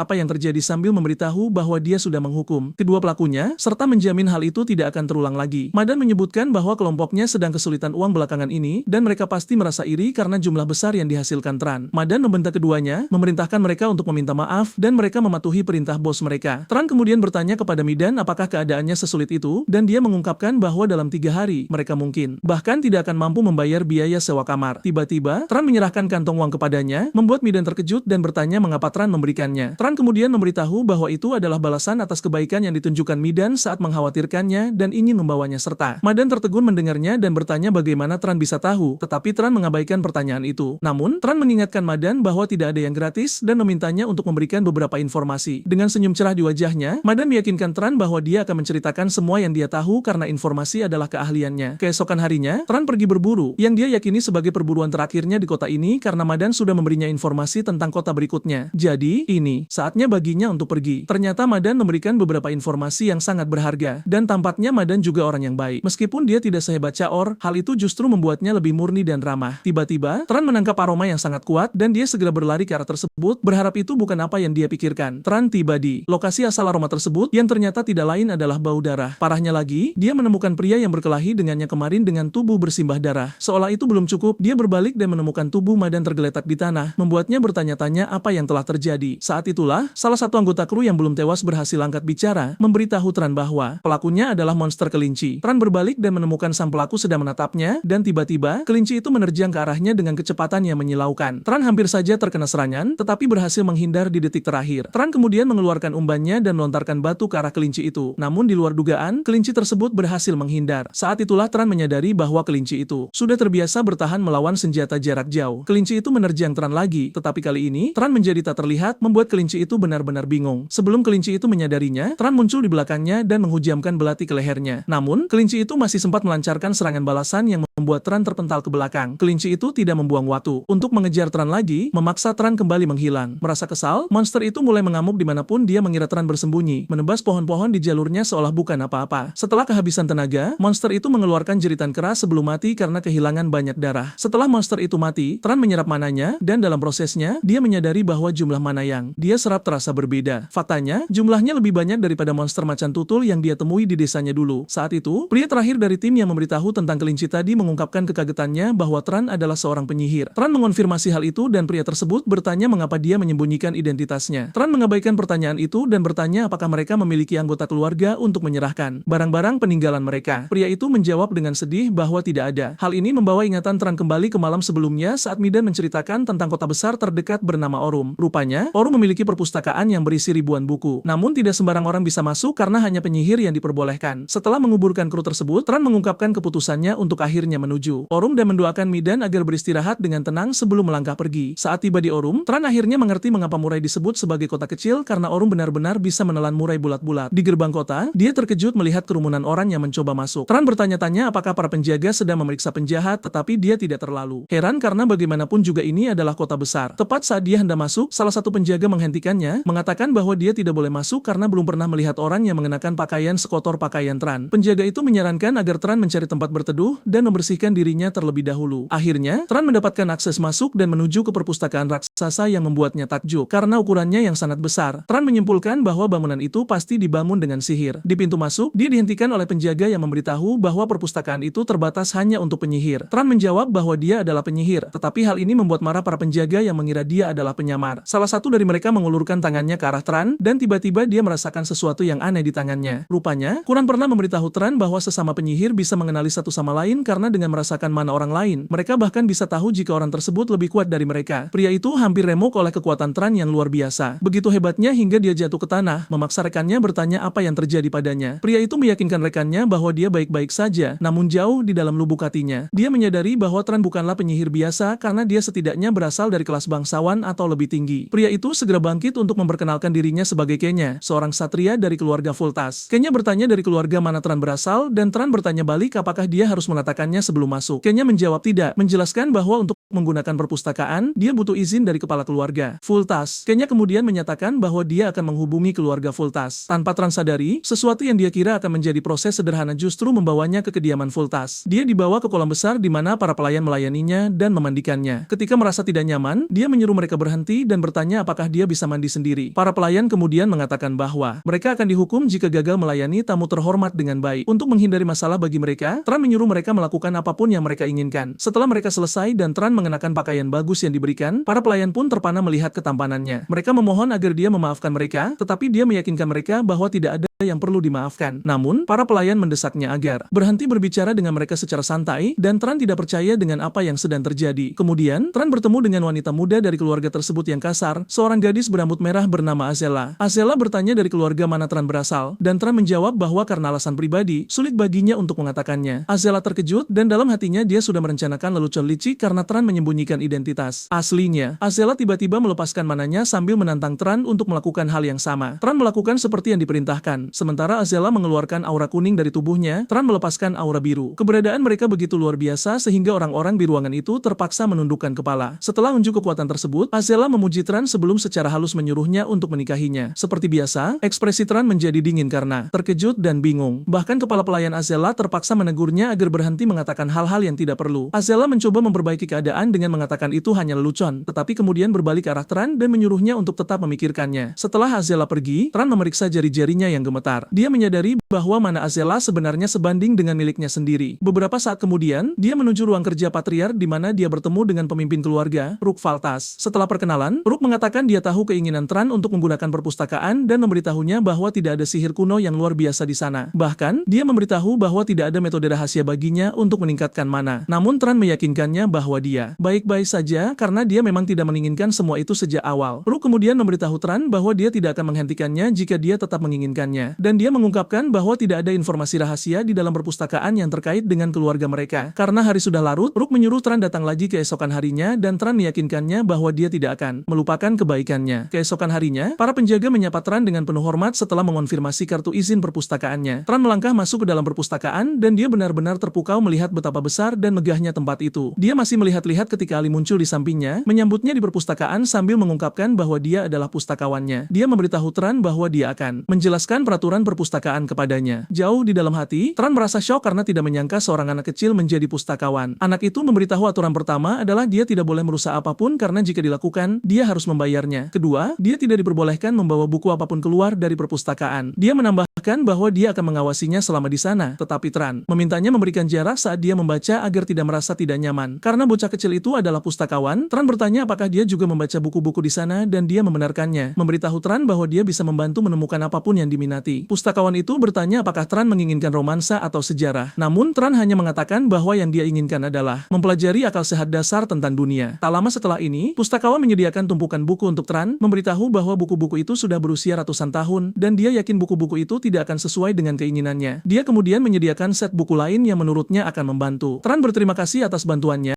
dan dia kagum pada betapa luar biasanya buku-buku tersebut. Tran membuka sebuah halaman dan rasanya seolah-olah dia disambut di surga karena betapa indahnya isi buku itu. Tran segera jatuh cinta dengan kegiatan membaca dan mengulangi rutinitas yang sama setiap hari. Berkat ini, Tran mampu memahami geografi dunia, berbagai ras di dunia, serta tata krama para penyihir. Faktanya, dia juga belajar tentang bagaimana berbagai barang diproduksi dan diproses. Dengan setiap pengetahuan yang dia kumpulkan, dunianya yang tadinya merupakan ruang asing menjadi lebih jelas dan nyata baginya. Beberapa hari kemudian, Rook mengundang Tran ke kantornya karena mendengar bahwa Tran telah menggunakan perpustakaan dengan sangat baik. Rook memberitahu Tran bahwa selain memperlakukannya sebagai bangsawan, mengizinkannya menggunakan perpustakaan juga merupakan tindakan niat baik. Pria itu kemudian memberitahu Tran bahwa dia ingin menerima bayaran atas niat baik tersebut dan Tran menyuruh pria itu mengungkapkan apa yang dia butuhkan. Rook menyebutkan bahwa seekor monster telah muncul di utara kota dan telah menyerang para pengelana. Tran bertanya apakah dia ingin dia memburunya dan Rook menyebutkan bahwa 4 ksatria sebelumnya telah pergi untuk memburunya, tetapi mereka tidak pernah kembali. Kali ini, dia ingin seorang bangsawan turun tangan, tetapi keluarga Vultas hanya bisa mengerahkan 2 orang saat ini. Tran tidak sepenuhnya keberatan karena melindungi orang-orang adalah tugas penyihir, tetapi dia merasa ada sesuatu yang janggal. Rook melanjutkan dengan mengatakan bahwa jalan utara telah diblokir, padahal itu adalah rute perdagangan penting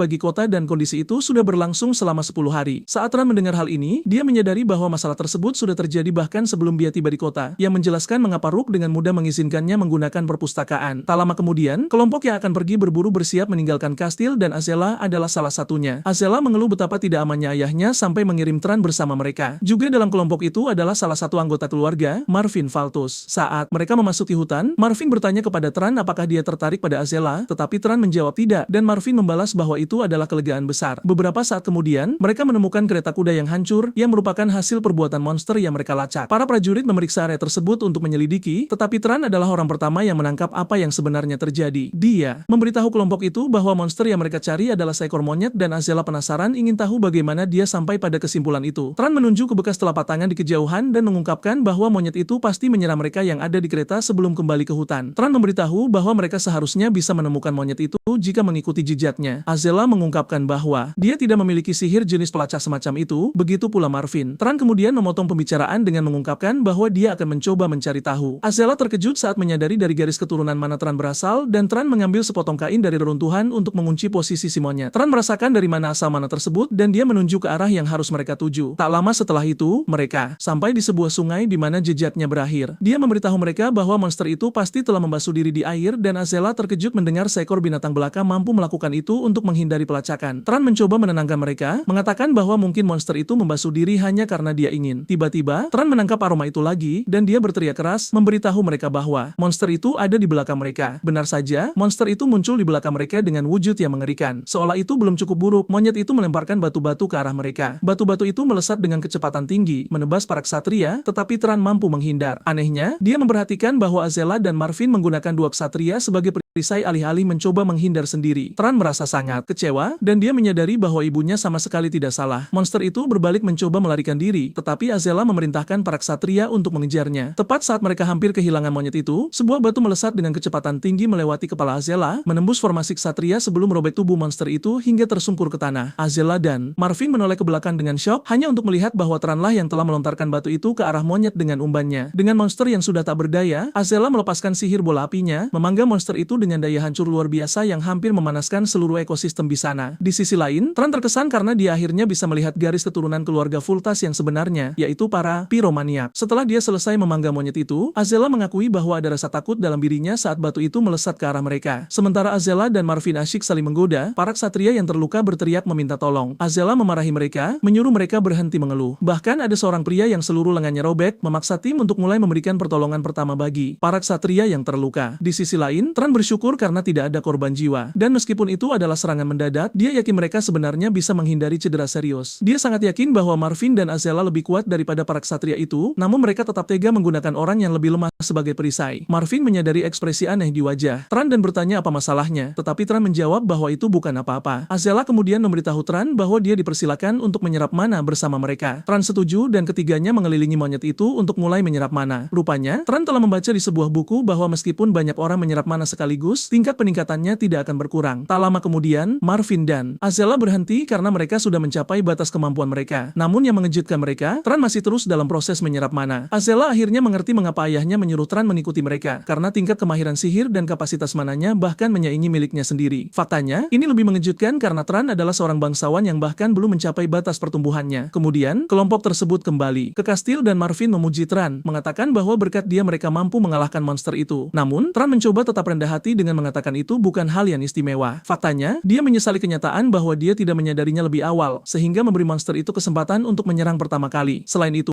Tran tidak menyangka monster tersebut juga memiliki kemampuan pencarian. Mereka terkejut saat mendengar hal ini, dan Tran menjelaskan kepada mereka bahwa berbagai kemampuan terbangkitkan tergantung pada sifat eksternal monster tersebut. Dia memberitahu mereka bahwa monyet yang mereka bunuh memiliki tangan besar dan mata besar, tetapi itu tidak terlihat seperti bentuk aslinya. Tran yakin monyet itu kemungkinan besar membangkitkan kemampuan untuk melempar benda dengan kekuatan besar dan kemampuan untuk melihat jauh atau melihat menembus hutan. Marvin terpukau melihat betapa hebatnya Tran dalam hal semacam ini, dan Tran menyebutkan bahwa dia membacanya melalui ensiklopedia monster di perpustakaan. Marvin terkejut mendengarnya karena tidak ada yang mau pergi ke perpustakaan karena dianggap membosankan. Azela mengaku dia pernah masuk sekali dulu karena penasaran, tetapi isinya penuh dengan buku-buku yang sulit, jadi dia pergi bahkan sebelum membaca setengah volume. Tran kemudian memberitahu keduanya bahwa lain kali jika mereka punya kesempatan, mereka harus bertanya kepada pustakawan apakah ada buku yang mudah. Azela bingung saat Tran menyebutkan seorang pustakawan karena dia sama sekali tidak tahu tentang adanya pustakawan di sana. Kemudian, Tran menuju perpustakaan dan pustakawan menyambutnya dengan penuh kegembiraan. Berdiri di depan sang pustakawan, Tran menyadari bahwa dia melakukan kesalahan karena pria itu tidak terlihat seperti pustakawan pada umumnya. Tran tiba-tiba bertanya bagaimana dia bisa tahu namanya, dan hal ini mengejutkannya. Menyadari bahwa dia telah ketahuan, dia mengungkapkan bahwa dia mempelajarinya dari izin masuk Tran. Dia menyebutkan bahwa selama berada di sekitar perpustakaan, dia bisa melihat apapun di dalam gedung. Tran kemudian bertanya bagaimana dia harus memanggilnya, dan dia menjawab bahwa dia tidak punya nama, jadi Tran bisa memanggilnya apapun. Karena dia tidak punya nama khusus, Tran memutuskan untuk memanggilnya saja pustakawan. Dan sang pustakawan membuat situasi menjadi lebih canggung dengan gaya bicaranya yang dewasa. Tran bertanya apakah dia berasal dari kekaisaran lama, dan dia menjawab bahwa dia sebenarnya bukanlah manusia sejak awal. Dia menyebutkan bahwa dia pada dasarnya adalah sesosok roh, mengungkapkan bahwa dia dan perpustakaan adalah satu kesatuan. Dia menyebutkan bahwa wujudnya saat ini hanyalah cara berkomunikasi yang disesuaikan dengan preferensi pengguna. Tran membantahnya dengan mengatakan bahwa wujudnya saat ini tidak ada hubungannya dengan preferensinya. Sang pustakawan tidak mau menerima itu, mengatakan bahwa dia adalah cerminan dari apa yang ingin dilihat Tran. Tran kemudian mengonfirmasi hal ini dengan menyentuh sang pustakawan dan dia menyadari bahwa tangannya menembus melewatinya dengan sangat mudah. Sang pustakawan mengungkapkan betapa frustrasinya dia karena tidak bisa secara fisik menggunakan kekuatan pada mereka yang menggunakan perpustakaan, karena jika bisa, dia pasti sudah menghukum semua orang yang telah membawa buku keluar. Tran dengan mudah menyimpulkan bahwa tidak ada yang tahu keberadaannya dan dia menjawab bahwa hingga saat itu tidak ada yang memiliki kualifikasi untuk merasakannya. Dia menyebutkan bahwa penciptanya menciptakannya sedemikian rupa sehingga hanya mereka yang berada di atas level tertentu yang bisa melihatnya. Ini berarti hanya Tran yang bisa melihatnya. Tran bertanya apa maksudnya dan dia menyebutkan bahwa dia sedang berbicara tentang garis keturunan. Tran kemudian mendesaknya untuk menceritakan tentang garis keturunan tersebut dan sang pustakawan menggodanya dengan menyuruhnya bertanya pada orang tuanya. Tran terpaksa memberitahu bahwa dia adalah seorang yatim piatu dan sang pustakawan memutuskan untuk memeriksanya. Namun, dia butuh persetujuan Tran untuk memeriksa tubuhnya dan Tran dengan gugup setuju. Sang pustakawan mendorong tangannya ke dalam tubuh Tran dan dia mengungkapkan hal-hal yang sudah Tran ketahui tentang garis keturunan pengejar dan pemburu yang merupakan ciri khas keluarga Zahar. Tiba-tiba, dia mengungkapkan bahwa ada satu lagi dan itu tercampur. Dia mengungkapkan bahwa Tran adalah hasil dari dua orang dengan garis keturunan yang berbeda. Tran bertanya apa yang satunya lagi dan dia mengaku tidak tahu karena itu masih terkunci. Rupanya, garis keturunan yang terkunci bukanlah hal langka dalam kombinasi garis keturunan dan dia memberitahu Tran bahwa itu akan terbuka secara alami seiring dia tumbuh semakin kuat. Tran akhirnya mengonfirmasi kecurigaannya selama ini bahwa ibunya terlalu berpendidikan untuk menjadi rakyat jelata dan ada kemungkinan besar dia adalah keturunan dari seorang bangsawan. Tran kemudian berterima kasih kepada pustakawan atas bantuannya, tetapi sang pustakawan menyarankan agar dia tinggal 1 bulan lagi jika dia benar-benar berterima kasih. Setelah ini, Tran terus menggunakan perpustakaan tersebut, dan pustakawan selalu berada di sisinya. Tran meminta penjelasan tentang buku-buku dan pustakawan menjelaskan apa yang ingin dia ketahui. Faktanya, dia tahu tentang pengetahuan yang telah hilang selama ribuan tahun. Pada titik tertentu, dia mulai mengajari Tran hukum alam, yang pada akhirnya membuat Tran takjub. Tran juga belajar tentang bagaimana setiap penyakit muncul dari mikroorganisme, dan bahwa pembusukan makhluk hidup disebabkan oleh asupan kuman-kuman tersebut. Faktanya, dia juga mampu memahami prinsip-prinsip dasar lainnya. Hal-hal seperti pembiasan cahaya, pembangkitan panas melalui gesekan, dan proses bagaimana makhluk hidup terluka serta bagaimana mereka sembuh. Kemudian, dia melakukan eksperimen tentang pembusukan, dan dia sangat takjub saat berhasil melakukannya. Berkat semua yang telah dia pelajari sejauh ini, dia mampu meningkatkan kemampuannya sebagai penyihir. Dia kemudian memberitahu pustakawan bahwa mungkin beberapa keluarga besar memonopoli pengetahuan ini karena jika setiap penyihir tahu, mereka akan kehilangan keunggulan kompetitif mereka. Pustakawan akhirnya mengerti mengapa tingkat pengetahuan manusia terus menurun seiring berjalannya waktu. Tanpa disadari, 1 bulan pun berlalu dan Tran memberitahu pustakawan bahwa sudah waktunya baginya untuk pergi. Pustakawan terkejut mendengarnya dan Tran menyebutkan bahwa Rook sudah memberinya isyarat untuk pergi. Pustakawan merasa hancur dan dia melompat ke arah Tran, memohon untuk ikut serta, tetapi dia hanya menembus tubuh Tran. Tran bertanya apakah dia bisa meninggalkan perpustakaan, tetapi dia menjawab tidak. Namun, dia meyakinkan Tran bahwa dia akan menjaganya jika dia tetap tinggal. Tetapi Tran menolak tawaran tersebut. Saat Tran pergi, dia meyakinkan pustakawan bahwa dia akan datang berkunjung dari waktu ke waktu, memberitahunya bahwa masih banyak buku yang belum dia baca. Dengan ini, Tran mengemasi barang-barangnya dan meninggalkan kota. Dia mendapatkan peta dari perpustakaan dan dari peta ini dia mempelajari bahwa markas keluarga Zahar, Gurun Enril, berada di timur Orum. Tran memutuskan sudah waktunya dia menuju Zahar untuk mencari petunjuk tentang orang tuanya. Malam itu, Tran berkemah di hutan karena dia tidak tertarik untuk terburu-buru, mengingat petunjuk-petunjuk itu pasti sudah menghilang sejak lama jika memang seharusnya begitu. Sambil melanjutkan perjalanannya, dia juga menghabisi monster-monster di sepanjang jalan. Keesokan harinya, dia melihat seekor kuda yang melindungi pemiliknya yang pingsan dari 2 elf. Kegelapan. Keduanya merasa frustrasi karena mereka didesak oleh seekor kuda sialan. Untuk menghabisi kuda tersebut, para elf menggunakan kekuatan nature-mancer mereka untuk membangkitkan monster yang mati di area tersebut. Tran tetap bersembunyi sambil mengamati tindakan para elf itu. Tran bimbang antara menolong pria itu atau tidak karena dia tidak tahu apakah pria yang pingsan itu yang justru menyerang para elf kegelapan tersebut. Para elf kemudian memutuskan untuk memakan manusia lain yang telah mereka bunuh sementara mereka mencari cara untuk menyingkirkan kuda itu dari hadapan mereka. Fakta bahwa mereka adalah kanibal seketika membuat Tran merasa jijik dan dia mengaktifkan mode stealth-nya. Memastikan dia menggunakan stealth dengan sangat baik, dia melontarkan batu ke arah salah satu elf, memenggal kepalanya seketika. Rekannya panik saat melihat temannya kehilangan kepala tepat di sampingnya. Dia dengan cepat mengumpulkan monster-monster yang dibangkitkannya. Tran meluncurkan serangan lain pada si elf, tetapi monster banteng di depannya melindunginya dengan kepalanya yang kuat. Banteng itu kemudian menyerbu ke arah dari mana Tran menyerang, merobohkan pohon-pohon tanpa peduli, tetapi tidak berhasil mengenai Tran. Si elf panik karena dia tahu apa yang bisa dilakukan pengguna stealth, tetapi dia menggunakan salah satu binatang buas untuk melacak di mana Tran bersembunyi. Tran terpaksa keluar dari mode stealth dan si elf memerintahkan binatang-binatang itu untuk mengejarnya. Tran merapal serangan api dan menghabisi salah satu monster, tetapi sebelum dia bisa mengatur posisi, si banteng menerjang ke arahnya. Tran hampir tertabrak tetapi berhasil melompat menghindar. Tran panik saat menyadari bahwa monster itu sangat cepat. Dia bersyukur karena telah menghabisi salah satu elf sebelumnya. Tiba-tiba, dia digigit oleh salah satu monster dari belakang. Monster itu mengatupkan rahangnya di tumit Tran, dan saat Tran sedang berjuang melepaskan monster itu, dia hantaman si banteng hingga terpental ke sebuah pohon. Tran menabrak pohon itu dengan sangat keras, membuatnya berteriak kesakitan. Dia memuntahkan darah sebelum jatuh berlutut dalam kesakitan, dan si elf memberitahu Tran bahwa dia akan membuatnya menderita sebelum membunuhnya. Tiba-tiba, si kuda menendang wajah elf itu hingga tersungkur ke tanah. Si elf memohon bantuan, dan monster-monster itu segera mengeroyok si kuda. Mereka benar-benar mengabaikan Tran dan ini terbukti menjadi kesalahan fatal karena Tran mampu meluncurkan serangan kuat yang merobek kepala si elf. Dengan matinya para elf, binatang-binatang buas itu juga ikut mati dan Tran jatuh berlutut karena kelelahan. Si kuda berjalan mendekatinya untuk memeriksa keadaannya dan Tran berterima kasih atas bantuannya. Malam harinya, pemilik kuda itu terbangun dan dia terkejut melihat orang asing di depannya. Tran menyapanya dengan santai dan pria itu menuntut untuk tahu siapa dia. Tran memberitahu pria itu bahwa dia melihatnya diserang oleh elf kegelapan. Itulah alasan mengapa dia harus menyelamatkannya. Si kuda berjalan ke arah pria itu dan dia mengelusnya sambil mengungkapkan bahwa namanya adalah Tilly. Tran memberitahu pria itu bahwa kudanya adalah kuda yang baik karena ia mengerti harus melindungi tuannya. Pria itu kemudian berterima kasih kepada Tran karena telah menyelamatkannya, mengungkapkan bahwa dia adalah Ice dari keluarga Barry. Tran juga memperkenalkan dirinya sebelum bertanya apakah ada alasan khusus mengapa dia sampai berkonflik dengan para elf kegelapan. Ice menyebutkan bahwa dia hanya sedang melakukan perjalanan ziarah dengan para pengikutnya ketika dia diserang oleh para elf tanpa provokasi. Ice mengatakan dia selalu mendengar bahwa ras lain adalah biadab, tetapi dia tidak pernah menyangka akan seburuk ini. Ice mengambil waktu sejenak untuk menangis sebelum meminta maaf kepada Tran karena menunjukkan emosinya. Dia mengungkapkan bahwa dia kehilangan beberapa orang yang sangat berharga baginya dan Tran bertanya apakah mereka adalah keluarganya. Ice mengungkapkan bahwa mereka adalah para ksatria dan pelayan yang ikut dalam ziarah bersamanya. Rupanya, mereka telah membesarkannya sejak kecil, jadi mereka adalah keluarganya dalam satu atau lain cara. Tran segera menyimpulkan bahwa Ice adalah orang baik dan dia bertanya kepada Ice apakah dia tahu berapa banyak elf kegelapan yang menyerangnya karena dia berhasil membunuh 2 dari mereka. Ice memberitahu Tran bahwa dia sudah membunuh mereka semua. Namun, untuk memastikan bahwa mereka tidak sedang diintai, Tran menggunakan kemampuan pencariannya untuk memindai area tersebut guna memastikan tidak ada lagi elf di sana. Ice kemudian bertanya apakah Tran memiliki urusan mendesak saat itu dan Tran mengungkapkan bahwa dia sendiri sedang dalam perjalanan ziarah. Ice terkejut bahwa Tran sedang melakukan ziarah meskipun dia cukup kuat dan dia bertanya apakah Tran adalah anak dari suatu keluarga besar. Dia juga ingin tahu mengapa Tran sendirian dan Tran menjawab bahwa itu sulit dijelaskan sambil mengungkapkan bahwa dia sebenarnya tidak sekuat itu. Dia menjelaskan bahwa dia hanya berhasil menang dengan menyergap salah satu elf sementara mendapat bantuan dari Tilly untuk melawan yang lain. Keduanya akhirnya melepaskan aura mereka untuk melihat tingkat kekuatan masing-masing. Setelah selesai, Tran terkejut melihat jumlah mana yang dimiliki